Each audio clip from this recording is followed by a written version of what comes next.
In Isaiah chapter 7 and verse 11 we read, "Ask the Lord your God for a sign of confirmation, Ahaz. Make it as difficult as you want, as high as heaven or as deep as the place of the dead." King Ahaz was afraid of being invaded, so the Lord sent a message that it will not happen, and to prove his word, Ahaz was told to ask for a sign from the Lord, but the king refused. So God told him that a sign would be given anyway. Now accounts such as this refer to what is taking place at the time, but they also point to a future event.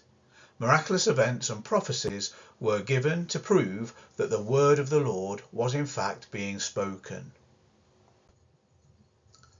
Moses knew that God was speaking to him from the burning bush. It was on fire, but it wasn't destroyed. It didn't burn up. The Israelites knew who God was because of the 10 plagues he sent on their overlords, the Egyptians, each plague confirming that the God of the Israelites was stronger than each of the gods of the Egyptians. The parting of the Red Sea and so many more miraculous signs were given to prove that this was God who was speaking. When we come into the New Testament, the miraculous healings, the feeding of the 5,000 and so on, demonstrate we can trust the word of the Lord, that he is faithful.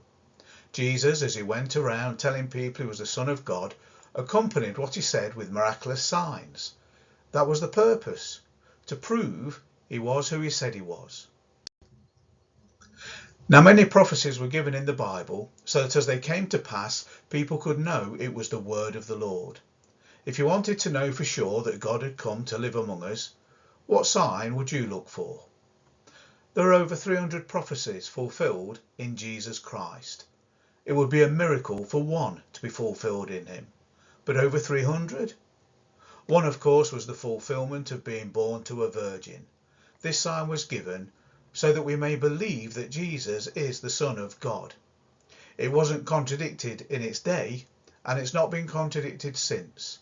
And with this message, there is a link to a book that gives you evidence as to why we can believe in the virgin birth of Jesus Christ, our Saviour.